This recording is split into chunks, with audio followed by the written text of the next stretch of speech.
ನಮಸ್ಕಾರ. First tube ನ devotional ನ್ಯೂಸ್ಗೆ ಸ್ವಾಗತ. ನೀವು ಸವದತ್ತಿ ರೇಣುಕಾ ಯಲ್ಲಮ್ಮನ ಭಕ್ತರ? ಹಾಗಾದ್ರೆ ಮಿಸ್ ಮಾಡದೆ ಈ ವಿಡಿಯೋವನ್ನ ನೋಡ್ಲೇಬೇಕು. ಯಾಕಂದ್ರೆ ನಿಮಗೆ ಗೊತ್ತಿಲ್ಲದ ತಾಯಿ ಯಲ್ಲಮ್ಮ ದೇವಿಯ ಕೆಲವು ರಹಸ್ಯಗಳನ್ನ ನಿಮ್ಮ ಮುಂದಿಡ್ತೀವಿ. ಅದನ್ನ ಕೇಳಿದ್ರೆ ನಿಜಕ್ಕೂ ನೀವು ಶಾಕ್ ಆಗ್ತೀರಾ. ಯಾಕಂದ್ರೆ 99% ಜನರಿಗೆ ಯಲ್ಲಮ್ಮ ದೇವಿಯ ಬಗ್ಗೆ ಗೊತ್ತೇ ಇಲ್ಲ. ನಿಮಗ್ ಗೊತ್ತಾ, ಸವದತ್ತಿ ಯಲ್ಲಮ್ಮನ ಮೂಲ ಸವದತ್ತಿ ಅಲ್ಲ, ಮಹಾರಾಷ್ಟ್ರ ಅಂತ. ನಿಮಗ್ ಗೊತ್ತಾ, ತಾಯಿ ಯಲ್ಲಮ್ಮ ದೇವಿಗೆ ಮೀಸೆ ಇದೆ ಅಂತ. ನಿಮಗ್ ಗೊತ್ತಾ, ಯಲ್ಲಮ್ಮನಿಗೆ 8 ಭುಜ ಇದೆ ಅಂತ. ನಿಮಗ್ ಗೊತ್ತಾ, ಈ 7 ಕೊಳ್ಳದ ಯಲ್ಲಮ್ಮ ದೇವಿ ಗಂಡು ಅಲ್ಲ, ಹೆಣ್ಣು ಅಲ್ಲ. ಯಲ್ಲಮ್ಮ ದೇವಿಯ ರುಂಡಕ್ಕೆ ಮಾತ್ರ ಜೀವ ಇದೆ. ಹಾಗಾದ್ರೆ ಮುಂಡ ಏನಾಯಿತು? ಹಾಗಾದ್ರೆ ಯಾರು ಈ ರೇಣುಕಾ ಯಲ್ಲಮ್ಮ? ಗಂಡಸರು ಯಾಕೆ ಸೀರೆಯುಟ್ಟು ಜೋಗುತಿಯರಾಗ್ತಾರೆ? ಜೋಗುತಿಯರ ಕೆಲಸ ಏನು? ಜೋಗುಳ ಬಾವಿಗೆ ಹೋಗಿ ನಂತರ ಯಲ್ಲಮ್ಮ ದೇವಸ್ಥಾನಕ್ಕೆ ಯಾಕೆ ಹೋಗ್ಬೇಕು? ಜೋಗುಳ ಬಾವಿಯಿಂದಲೇ ಉದ್ಭವಿಸಿದ್ಲಾ ರೇಣುಕಾ ಯಲ್ಲಮ್ಮ? ಅಷ್ಟಕ್ಕೂ ಈಗಲೂ ಗರ್ಭಗುಡಿಯಲ್ಲಿರುವ ಯಲ್ಲಮ್ಮ ದೇವಿಯ ವಿಗ್ರಹದಲ್ಲಿ ಮೀಸೆ ಬೆಳೀತಾ ಇದ್ಯಾ? ಆ ಮೀಸೆ ಯಾರ್ದು? ರಾತ್ರೋರಾತ್ರಿ ಯಲ್ಲಮ್ಮ ದೇವಿಯ ವಿರಾಟ ರೂಪ ನೋಡಿ ಆ ಜೋಗತಿ ಮಾಡಿದ್ದಾದ್ರೂ ಏನು? ಈ ಎಲ್ಲಾ ಮಾಹಿತಿಯನ್ನ ಇವತ್ತಿನ ಈ ವಿಡಿಯೋದಲ್ಲಿ ನೋಡೋಣ. ಆದ್ರೆ ಅದಕ್ಕೂ ಮುನ್ನ ನೀವು ತಾಯಿ ಯಲ್ಲಮ್ಮ ದೇವಿಯ ಭಕ್ತರಾಗಿದ್ರೆ ವಿಡಿಯೋಗೆ ಲೈಕ್ ಕೊಟ್ಟು ಉಧೋ ಉಧೋ ರೇಣುಕಾ ಯಲ್ಲಮ್ಮ ಅಂತ ಕಮೆಂಟ್ ಮಾಡಿ. ಜೊತೆಗೆ ನೀವು ಎಷ್ಟು ಬಾರಿ ಸವದತ್ತಿ ದೇವಸ್ಥಾನಕ್ಕೆ ಭೇಟಿ ಕೊಟ್ಟಿದ್ದೀರಿ ಅಂತಲೂ ಕಮೆಂಟ್ ಮಾಡಿ.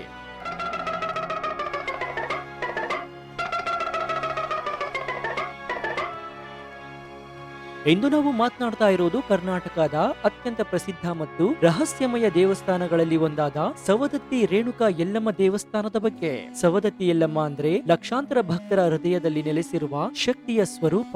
ಆದ್ರೆ ಆಶ್ಚರ್ಯಕರ ಸಂಗತಿ ಏನಂದ್ರೆ 99% ಜನರಿಗೆ ಈ ದೇವಿಯ ನಿಜವಾದ ಇತಿಹಾಸ, ಕಥೆಗಳು ಮತ್ತು ರಹಸ್ಯಗಳ ಬಗ್ಗೆ ಸರಿಯಾಗಿ ಗೊತ್ತಿಲ್ಲ. ಸವದತ್ತಿ ಯಲ್ಲಮ್ಮ ದೇವಸ್ಥಾನವು ಕರ್ನಾಟಕದ ಬೆಳಗಾವಿ ಜಿಲ್ಲೆಯ ಸವದತ್ತಿಯಲ್ಲಿದೆ. ಪ್ರತಿ ವರ್ಷ ಲಕ್ಷಾಂತರ ಭಕ್ತರು ಇಲ್ಲಿಗೆ ಬರ್ತಾರೆ. ವಿಶೇಷವಾಗಿ ಯಲ್ಲಮ್ಮನ ಜಾತ್ರೆ ಸಮಯದಲ್ಲಿ ಇಡೀ ಸವದತ್ತಿ ಭಂಡಾರಮಯವಾಗಿರುತ್ತೆ. ಆದ್ರೆ ದೇವಿಯ ಮೂಲ ಸವದತ್ತಿ ಅಲ್ಲ ಎಂಬುದು ನಿಮಗೆ ಗೊತ್ತಾ? ಹೌದು, ದೇವಿಯ ಮೂಲ ಮಹಾರಾಷ್ಟ್ರದಲ್ಲೇ. ಪುರಾಣಗಳ ಪ್ರಕಾರ ಯಲ್ಲಮ್ಮ ದೇವಿಯು ರೇಣುಕಾ ಮಾತೆಯ ರೂಪ. ರೇಣುಕಾ ಮಹಾರಾಷ್ಟ್ರದ ಸಹ್ಯಾದ್ರಿ ಪರ್ವತದಲ್ಲಿ ಜನಿಸಿದ್ಲು ಎಂಬ ಕಥೆಗಳಿವೆ. ದೇವಿಯು ಮಹಾರಾಷ್ಟ್ರದಿಂದ ಸವದತ್ತಿಗೆ ವಲಸೆ ಬಂದ್ಲು ಎಂಬ ನಂಬಿಕೆ ಇದೆ. ಈ ವಲಸೆಯ ಹಿಂದಿನ ಕಥೆ ರೇಣುಕಾ ಮತ್ತು ಜಮದಗ್ನಿ ಋಷಿಗಳಿಗೆ ಸಂಬಂಧಿಸಿದೆ. ಜಮದಗ್ನಿ ಮಹಾಋಷಿಯ ಪತ್ನಿ ರೇಣುಕಾ ಅತ್ಯಂತ ಪತಿವ್ರತೆಯಾಗಿದ್ಲು. ಆದ್ರೆ ಒಮ್ಮೆ ನದಿಯಲ್ಲಿ ಸ್ನಾನ ಮಾಡ್ತಾ ಇದ್ದ ಜೋಡಿಯ ಮೇಲೆ ಮನಸ್ಸು ಚಲಿಸಿದ್ರಿಂದ ಜಮದಗ್ನಿಯು ಪರಶುರಾಮನಿಗೆ ಆಜ್ಞೆ ಮಾಡಿ ರೇಣುಕಾಳ ತಲೆಯನ್ನೇ ಕತ್ತರಿಸ್ತಾನೆ. ನಂತರ ಪರಶುರಾಮನು ತಾಯಿಯನ್ನ ಜೀವಂತಗೊಳಿಸ್ತಾನೆ. ಆದ್ರೆ ತಲೆಗೆ ಮಾತ್ರ ಜೀವ ಬರುತ್ತೆ. ಹೀಗಾಗಿ ದೇವಿಯು ಯಲ್ಲಮ್ಮ ರೂಪವನ್ನ ತಾಳ್ತಾಳೆ. ಈ ಕಥೆಯಿಂದಾಗಿ ದೇವಿಯು ಮಹಾರಾಷ್ಟ್ರದಿಂದ ಕರ್ನಾಟಕಕ್ಕೆ ವಲಸೆ ಬಂದು ಎಂಬ ನಂಬಿಕೆ ಬಲಗೊಂಡಿದೆ. ಸವದತ್ತಿ ದೇವಸ್ಥಾನವು ಈಗ ಕರ್ನಾಟಕದ ಭಕ್ತರ ಹೃದಯದಲ್ಲಿ ನೆಲೆಸಿದ್ರು ಮೂಲ ಸಂಬಂಧ ಮಹಾರಾಷ್ಟ್ರದ್ದು. ಇದು ದೇವಿಯ ಭಕ್ತಿಯು ಗಡಿಯನ್ನ ಮೀರಿದ್ದನ್ನ ತೋರಿಸುತ್ತೆ. ಈಗ ಅಸಲಿ ವಿಷಯಕ್ಕೆ ಬರೋಣ. ಯಲ್ಲಮ್ಮ ದೇವಿಗೆ ಮೀಸೆ ಇದೆ ಅಂದ್ರೆ ನೀವು ನಂಬ್ತೀರಾ? ಹೌದು, ಸವದತ್ತಿ ಯಲ್ಲಮ್ಮ ದೇವಿಯ ವಿಗ್ರಹಕ್ಕೆ ಮೀಸೆ ಇದೆ. ಇದರ ಬಗ್ಗೆ ಹೆಚ್ಚು ಜನರಿಗೆ ಗೊತ್ತೇ ಇಲ್ಲ. ಅಲ್ಲದೆ ಇದರ ಹಿಂದೆ ಒಂದು ಆಸಕ್ತದಾಯಕ ಪುರಾಣ ಕಥೆ ಇದೆ. ಬೇಟಾಸುರ ಎಂಬಂತಹ ರಾಕ್ಷಸನು ಭಕ್ತರನ್ನ ಕಾಡ್ತಾ ಇದ್ದ. ಆತ ಅತ್ಯಂತ ಬಲಶಾಲಿ ಮತ್ತು ಅವನ ಮೀಸೆಯು ಅವನ ಶಕ್ತಿಯ ಸಂಕೇತವಾಗಿತ್ತು. ದೇವಿ ಯಲ್ಲಮ್ಮ ಬೇಟಾಸುರನೊಂದಿಗೆ ಯುದ್ಧ ಮಾಡಿ ಅವನ ಮೀಸೆಯನ್ನ ಕಿತ್ಕೊಳ್ತಾಳೆ. ಇದರಿಂದ ರಾಕ್ಷಸನ ಶಕ್ತಿ ಕಡಿಮೆಯಾಗಿ ದೇವಿಯು ಅವನನ್ನ ಸಂಹಾರ ಮಾಡ್ತಾಳೆ. ಅಲ್ಲದೆ ಆ ಮೀಸೆಯನ್ನ ತಾನು ಅಂಟಿಸಿಕೊಂಡ್ಲು ಅಂತ ಹೇಳಲಾಗುತ್ತೆ. ಈ ಕಥೆಯ ಸ್ಮರಣೆಯಾಗಿ ದೇವಿಯ ವಿಗ್ರಹಕ್ಕೆ ಮೀಸೆಯನ್ನ ಇಡಲಾಗಿದೆ. ಇದು ದೇವಿಯು ಗಂಡು ಹೆಣ್ಣು 2 ಸ್ವರೂಪವನ್ನ ಹೊಂದಿದ್ದಳು ಎಂಬುದನ್ನ ಸೂಚಿಸುತ್ತೆ. ಹೌದು, ಯಲ್ಲಮ್ಮ ದೇವಿ ಗಂಡು ಅಲ್ಲ, ಹೆಣ್ಣು ಅಲ್ಲ. ಅವಳು ಶಕ್ತಿಯ ಸಾಕ್ಷಾತ್ ಸ್ವರೂಪ.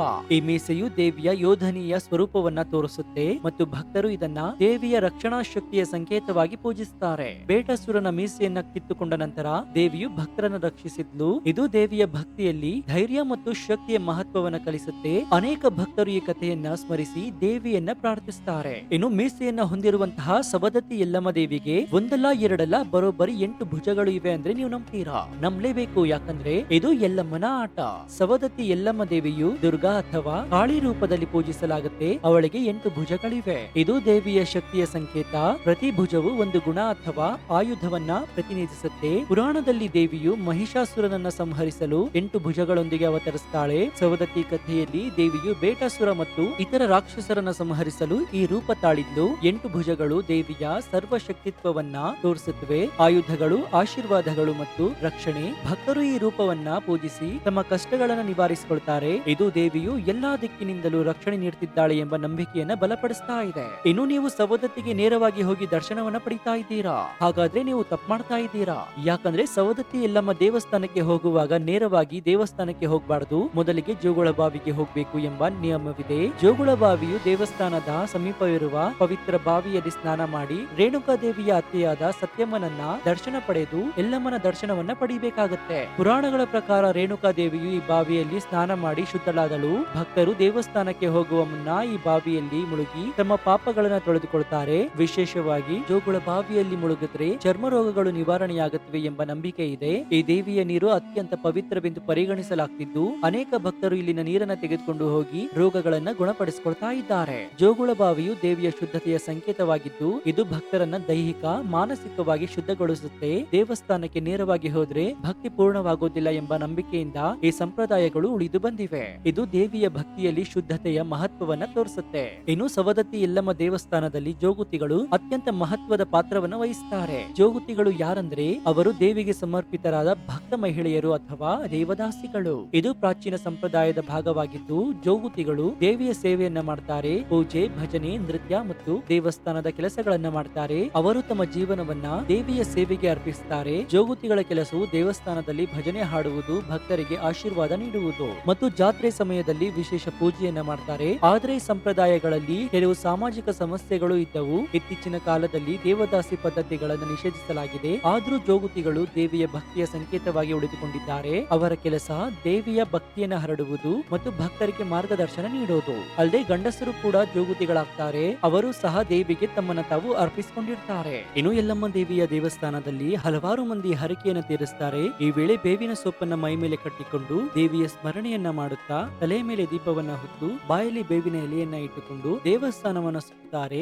ಈ ವೇಳೆ 3 ಪ್ರದಕ್ಷಿಣೆಯನ್ನ ಹಾಕಿದ ನಂತರ ಬೇವಿನ ಸೊಪ್ಪನ್ನ ದೇವಸ್ಥಾನದ ಹಿಂಭಾಗದಲ್ಲಿ ಬಿಟ್ಟು ಹೋಗಿ ಸ್ನಾನವನ್ನ ಮಾಡ್ತಾರೆ. ಈ ಹಿಂದೆ ಇಲ್ಲಿ ಬೆತ್ತಲೆ ಸೇವೆಯನ್ನ ಕೂಡ ಮಾಡಲಾಗ್ತಾ ಇತ್ತು. ಬರೀ ಮೈ ಮೇಲೆ ಬೇವಿನ ಸೊಪ್ಪನ್ನ ಕಟ್ಟಿಕೊಂಡು ದೇವಸ್ಥಾನವನ್ನ ಸುತ್ತಲಾಗ್ತಾ ಇತ್ತು. ಆದ್ರೆ ಇದೀಗ ಅದಕ್ಕೆ ಅವಕಾಶವಿಲ್ಲ. ಬೆತ್ತಲೆ ಸೇವೆಯನ್ನ ಮಾಡೋದನ್ನ ನಿಷೇಧಿಸಲಾಗಿದೆ. ಹೀಗಾಗಿ ಬೇವಿನ ಸೊಪ್ಪನ್ನ ಮೈ ಮೇಲೆ ಹಾಕೊಂಡು ಎಲ್ಲರೂ ಹರಕೆಯನ್ನ ತೀರಿಸ್ತಾರೆ. ಇನ್ನು ದೇವಸ್ಥಾನದ ಸುತ್ತಮುತ್ತಲು 7 ಕೊಳ್ಳಗಳಿದ್ದು 7 ಬೆಟ್ಟಗಳಿವೆ. ಹೀಗಾಗಿಯೇ 7 ಕೊಳ್ಳದ ಯಲ್ಲಮ್ಮ ಅಂತ ಕರೆಯಲಾಗುತ್ತೆ. ಇನ್ನು ಪ್ರತಿ ವರ್ಷ ನಡೆಯುವ ಜಾತ್ರೆಯಲ್ಲಿ ಲಕ್ಷಾಂತರ ಭಕ್ತರು ಯಲ್ಲಮ್ಮ ದೇವಿಯ ದರ್ಶನವನ್ನ ಪಡಿತಾರೆ. ಉಧೋ ಉಧೋ ಯಲ್ಲಮ್ಮ ಅಂತ ಭಂಡಾರವನ್ನ ಎರಚುತ್ತಾ ತಾಯಿಗೆ ನಮನವನ್ನ ಸಲ್ಲಿಸ್ತಾರೆ. ಇನ್ನು ಪುರಾಣಗಳ ಪ್ರಕಾರ ದೇವಿಯು ಎಂದಿಗೂ ಕೂಡ ಸರ್ಪರೂಪವನ್ನ ತಾಳಿ ಗರ್ಭಗುಡಿಯಿಂದ ಹೊರಗೆ ಬಂದು ನದಿಯಲ್ಲಿ ಸ್ನಾನ ಮಾಡ್ತಾಳೆ ಅಂತ ಹೇಳಲಾಗುತ್ತೆ. ಈಗಲೂ ಕೂಡ ಹಲವಾರು ಭಕ್ತರು ಆ ದೃಶ್ಯವನ್ನ ನೋಡಿದ್ದಾರೆ ಅಂತ ಹೇಳಲಾಗುತ್ತೆ. ಗರ್ಭಗುಡಿಗೆ ಕೀಲಿಯನ್ನ ಹಾಕೊಂಡು ಹೋದ್ರೂ ಸಹ ಬೆಳಗಿನ ಜಾವ ದೇವಾಲಯದ ಗರ್ಭಗುಡಿಯ ಬಾಗಿಲು ಓಪನ್ ಆಗಿ ಅಲ್ಲಿಂದ ಸರ್ಪವೊಂದು ಹೊರಬಂದು ನದಿಯಲ್ಲಿ ಮಿಂದೆದ್ದು ಮತ್ತೆ ವಾಪಸ್ ಬಂದು ಗರ್ಭಗುಡಿಯನ್ನ ಸೇರುತ್ತೆ ಅಂತ ಹೇಳಲಾಗುತ್ತೆ. ಇದು ಕಲಿಯುಗದಲ್ಲೂ ನಡೀತಾ ಇರುವಂತಹ ಪವಾಡ.